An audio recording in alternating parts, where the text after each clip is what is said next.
ये एक साल आपको करना है, कई सारे सैक्रिफाइसेस आपको इस साल करने पड़ सकते हैं, अपने कंफर्ट जोन से बाहर निकलिएगा, इमोशनल होकर के तैयारी मत करिएगा। पेरेंट्स ने ऐसे बोल दिया तो बुरा लग रहा है, मेरे मार्क्स नहीं आए तो मेरे को बुरा लग रहा है। सीरियसली बताओ, अब आपके पास सिर्फ एक साल बचा है। इसी टाइम पर अब अगर लक्ष्य वाले बच्चों को देखा जाए तो वो रिवीजन मोड में है, कोई वो नई चीज पढ़ने की कैपेसिटी नहीं रख पाते, आपका दिमाग बहुत भर जाएगा, इतना सारा कंटेंट है। ठीक है, सिर्फ फिजिक्स केमिस्ट्री मैथ्स में और 11वीं 12वीं दोनों, क्योंकि नॉर्मली क्या होता है, अभी तक आप 9th में या 10th में आप सिर्फ उसी साल की तैयारी करते थे, लेकिन अगले साल जब जनवरी होगा इसी टाइम पर आप लोगों की सिचुएशन बहुत ज्यादा पैनिकिंग होगी। आप लोग जेईई मेंस का फॉर्म भर चुके होंगे, आप लोगों का एडमिट कार्ड आने वाला होगा, ठीक है, और आपका रिवीजन चल रहा होगा और बहुत पैनिकिंग सिचुएशन होगी। उस चीज को ध्यान रख करके आप लोग चाहे जैसा भी रेजोल्यूशन बनाए, और अच्छी बात है, ठीक है, आप लोग कुछ बना रहे हैं, कुछ टारगेट कर रहे हैं, इट्स बेटर कि एटलीस्ट आप कुछ दिन फॉलो करेंगे, क्या पता उसमें कुछ आपकी हैबिट बन के आ जाए, राइट। लेकिन मुझे ये बात पता है कि 3-4 महीने बाद ये सारी चीजें भूल जाते हैं, लेकिन ठीक है, कुछ पॉजिटिविटी से स्टार्ट करने में कोई दो राय वाली बात नहीं है। याद रखना बेटा कि आप इस साल जितने एफर्ट्स लगाएंगे उतना ही कंफर्टेबल आपका अगला जनवरी होने वाला है। ध्यान से सुनिएगा, ये साल आपको ना ही सिर्फ अपनी 12th बल्कि आपको अपनी 11th क्लास को भी रिवाइज करते हुए चलना है, ठीक है। और दोनों साल का सिलेबस आपका जनवरी में पूछा जाएगा, फरवरी में आपका पूरी 12वीं क्लास का बोर्ड्स का आपका पैटर्न होगा। और मैं पहली बता रहा हूं, फिजिक्स का अगर आप बोर्ड्स का पेपर देखेंगे वो जेईई मेंस से काफी ऊपर होता है, काफी, समझ रहे हो। मतलब मैं ऐसा नहीं कह रहा हूं कि वो एक नॉमिनल जेईई मेंस लेवल तक का है, नहीं, उससे काफी ऊपर आपको फिजिक्स का अपना बोर्ड्स का पेपर मिलेगा। उसमें लिखना जैसे आप 10वीं क्लास में लिखते थे वैसे ही लिखना, representation, diagrams, theory, derivations, definitions, examples, analytical approach, MCQs, passage based problem, case studies, सारी चीजें आती हैं जो जेईई मेंस से थोड़ा सा और बेटर फॉर्मेट में बनता है। कई बच्चे क्या होते हैं कि बहुत अच्छी नॉलेज रखते हैं लेकिन लिखना नहीं जानते, तो वो चीज में सफर करते हैं। और आप सभी लोगों को पता है 75% से नीचे अभी की जो सिचुएशन है उसमें आपको कुछ नहीं मिलेगा। आप अपना जेईई मेंस में बहुत अच्छा स्कोर ले आए, जेईई एडवांस में बहुत अच्छा स्कोर ले आए, कुछ नहीं मिलने वाला है। तो आपको अपने स्टेप्स क्लियर होने चाहिए। मैं आपको डराने के लिए नहीं बोलूंगा, लेकिन एटलीस्ट आप इस साल को जब स्टार्ट कर रहे हैं तो एटलीस्ट एक पॉजिटिविटी के साथ ये करिएगा कि हमें इस साल ना ही सिर्फ क्लास 11th को रिवाइज करते हुए चलना है, अपनी 12वीं को भी संभालना है, और 12वीं को भी दो फ्रंट पर संभालना है। जो स्कूल गोइंग स्टूडेंट्स हैं, अब मैं आप लोगों को बता रहा हूं, आप लोग थोड़ा बेटर सिचुएशन में होंगे as compare to dummies. Dummies को क्या होता है, अभी वो कंफर्टेबल जोन में चल रहे हैं, उनको अभी स्कूल के एग्जाम का प्रेशर, प्री बोर्ड्स का प्रेशर अभी नहीं है, तो उनको अभी अंदाजा नहीं होता है कि ये प्रेशर कितना ज्यादा हॉन्टिंग हो जाता है आपके जेईई मेंस की तैयारी में या फिर जेईई एडवांस की तैयारी में। आप पूरे साल भर अपने कॉम्पिटिटिव तैयारी करें और आखिरी के कुछ महीनों में अगर आप प्रॉपरली अपने बोर्ड को संभालने के फॉर्मेट में जाएंगे तो आपकी तैयारी कई बार डिरेल हो जाती है। आप समझ नहीं पाते कि इस पर फोकस करूं, इस पर फोकस करूं, किस चीज को पहले रखना चाहिए। तो जो स्कूल गोइंग है, मैं जानता हूं कि आप लोगों के पास एक अलग पेन होता है कि सर हम लोग मैनेज नहीं कर पाते, हमारे पास टाइम कंस्ट्रेंट रहता है। और मैंने हमेशा कहा है कि कोई भी बंदा परफेक्ट तैयारी करके यहां से नहीं निकलता है, कुछ ना कुछ चीजें छूटती हैं, कुछ ना कुछ चीजें नहीं समझ आती, कुछ ना कुछ चीजें खराब हो जाती हैं, ये बहुत नॉर्मल पार्ट है। बट आपका हमेशा प्रयास ये होना चाहिए कि हम मैक्सिमम से मैक्सिमम अपना आउटपुट दे पाए, जितना हम लोग कर सकते हैं उससे ज्यादा करने की कोशिश करें, तभी आप लोग एक बेटर सिचुएशन में यहां पर आएंगे। इस साल आप अपनी 11वीं और 12वीं का दोनों का टारगेट लेकर के चलिएगा। क्या आपको मेरी बात समझ आई बेटा? बेटा 12वीं क्लास के बोर्ड्स को हल्के में मत लेना, अदरवाइज मैं आपको बता रहा हूं बहुत बुरी सिचुएशन बनेगी। क्लियर? यस। और ये साल आप लोगों की लाइफ का एक टर्निंग पॉइंट रहेगा।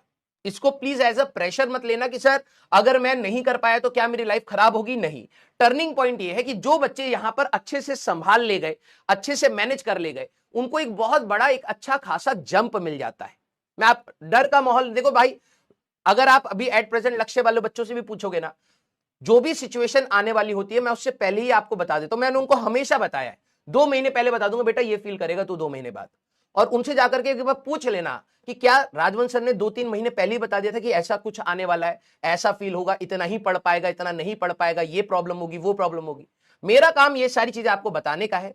अब जो समझदार को इशारा काफी होता है, अगर आप समझदार हुए तो आप समझ जाएंगे कि यार सर ने कुछ सोच करके बोला होगा, इसको अभी से ही करते हुए चलते हैं। यस, हाँ, बिल्कुल डरने वाली बात नहीं है भाई, बिल्कुल भी डरने वाली बात नहीं है। यहां से हर साल बेटा, हर साल सिलेक्शन होते हैं, लक्ष्य से होते हैं, अच्छे सिलेक्शंस होते हैं, और आप लोग भी उस चीज को कर सकते हैं। बस बात यह है कि इस साल आप डिरेल मत होइएगा। अगर आप लग रहा है कि यार मेरा बैकलॉग बन रहा है, तो उसको होने मत देना, बड़ा मत होने देना, उसको मिनिमाइज रखना। चीजें छूटती हैं, कुछ लेक्चर्स छूटेंगे, कुछ चैप्टर्स छूटेंगे, लेकिन तैयारी रोकना मत। कई बच्चे होते हैं रोक देते हैं, वैसा मत करना, क्योंकि बाद में आपको स्टार्ट करना ही पड़ेगा एग्जाम से पहले। फिर आपको लगेगा यार मैंने नहीं रोका होता तो शायद बेटर रहता। Clear? Yes, love you all. तो हाँ, अच्छी पॉजिटिविटी के साथ रखिएगा। और मैंने आपको कहा कि this is going to be the turning point of your life, क्योंकि आप एक ऐसे एग्जाम में जा रहे हैं जहां से आपको एक फर्स्ट स्टेप अपने करियर का एक अच्छा मिल सकता है। मैं ये नहीं कहूंगा कि आईआईटीज या एनआईटीज ही आपको सब कुछ वही देंगी जो आपको चाहिए, नहीं, आप प्राइवेट कॉलेजेस से भी जाकर के कर सकते हैं। इंडिया में बहुत सारे अलग इंस्टीट्यूट्स भी हैं जो बहुत अच्छा एक्सपोजर देते हैं, जहां से आप अपनी लाइफ को बहुत अच्छा ले जा सकते हैं। लेकिन यस, एक माइंड में एक सपोर्ट रहता है कि आप अगर एक अच्छे कॉलेज में जाकर के एफर्ट्स लगाते हैं तो जल्दी चीजें क्लियर हो जाती हैं, थोड़ा जल्दी बेटरमेंट आ जाता है। तो ये टर्निंग पॉइंट है, इसको मिस मत होने देना। अदरवाइज चीजें तो आप अटेंड कर ही लेंगे, अगर आपके अंदर जुनून है, आज नहीं तो कल हो जाएगा, लेकिन वो टाइम फ्रेम थोड़ा सा बढ़ता हुआ दिखता है, जिसमें बच्चे पैनिक करते हैं। तो इस साल को बहुत अच्छे से यूटिलाइज करिएगा, और हम सभी टीचर्स का, आप सभी लोगों के लिए बहुत सारा प्यार है, बहुत सारा सपोर्ट है। हम जितना इस तैयारी में आपके लिए कर सकते हैं, हम लोग अपनी पूरी कोशिश करेंगे। बस आप लोग कहीं रुकिएगा मत, ठीक है? Love you all, thank you so much बेटा। स्टार्ट करा जाए। यस, स्टेट बोर्ड्स हो या सारे हो बेटा, सारी चीजों के लिए, हाँ, सारी चीजों में बहुत माइनर डिफरेंसेस होते हैं। कुछ बोर्ड्स में 11th क्लास के टॉपिक्स भी आते हैं, आई थिंक महाराष्ट्र बोर्ड में 11th क्लास के भी कुछ टॉपिक्स आते हैं। तो आपको पढ़ाया उसी तरीके से जा रहा है कि आप आराम से कर सकते हैं। हमें syllabus completion with right proper intensity हमें ध्यान रखना है, और आप लोगों को वही चीज फॉलो करनी है। क्लियर है क्या? यस बेटा, अभी लक्ष्य कब आएगा वो छोड़ो, 11th क्लास को भी ध्यान से करेंगे, ठीक है? स्टार्ट करें। वेरी गुड, वेरी गुड, ठीक है। अब बेटा एक चीज, इस साल आप लोग अपना रेजोल्यूशन चाहे जो भी रखें, अपने कंफर्ट जोन से बाहर निकलिएगा, इमोशनल फ्रंट हटा दीजिएगा इस तैयारी में। मैंने लक्ष्य वालों को भी ये बात बोली थी कि इमोशनल होकर के तैयारी मत करिएगा। इमोशनल होकर के कि यार कि भाई ये नहीं हुआ तो बुरा लग रहा है, पेरेंट्स ने ऐसे बोल दिया तो बुरा लग रहा है, मेरे मार्क्स नहीं आए तो मेरे को बुरा लग रहा है, दूसरे आगे निकल गए तो बुरा, ये अगर करोगे तो खत्म हो जाओगे। आप बिल्कुल इमोशनलेस होकर के इस तैयारी को करिए कि भाई मेरे सामने ये टास्क है, मुझे आज ये कंप्लीट करना है, मैक्सिमम जितना हो सकता है करता हूं, उसके बाद मैं सो जाऊंगा। ये एक साल आपको अब करना है। कई सारे सेक्रीफाइसेस आपको इस साल करने पड़ सकते हैं, और वो सेक्रीफाइसेस जो भी आप करेंगे, मैं बिलीव मी, अगर आप एक अच्छे कॉलेज में जाते हैं, आप उससे बेटर एक्सपोजर के साथ कर सकते हैं। भले आपका डांसिंग है, सिंगिंग है, स्पोर्ट्स है, कुछ भी है, गेमिंग है, आपको सबका मौका मिलेगा। लेकिन ये जो पढ़ाई करने का टाइम है, अगर आपने ये गवा दिया, इसका मौका शायद आपको उतना बेहतर रूप में नहीं मिलेगा, ठीक है? तो आप अगर अपने एंड पे कोई भी सेक्रीफाइसेस कर रहे हैं, आप ये मान करके चलिएगा कि बस एक साल की बात है, एक बार इस एग्जाम को अपने फुल शिद्दत के साथ एक बार दे लेते हैं, देखते हैं कितना अच्छा किया जा सकता है इसमें, और अगर स्कोप ऑफ इंप्रूवमेंट हुआ तो कितना होगा, वो एक बार क्लियर हो जाए बेटा, तब आप अपने सारे जितने, क्योंकि लाइफ यहां पे खत्म नहीं हो रही। आपको अगर आपके कोई भी इंटरेस्ट है, पर्सनल इंटरेस्ट है, वो आप आराम से कर सकते हैं एक अच्छे कॉलेज में जाकर के। कुछ सेक्रीफाइसेस ये तैयारी मांगेगा, और प्लीज इस साल आप उस चीज को करिएगा, उसमें इमोशनल होकर के मत सोचिएगा, ठीक है? चलिए भाई, तो अब हम लोग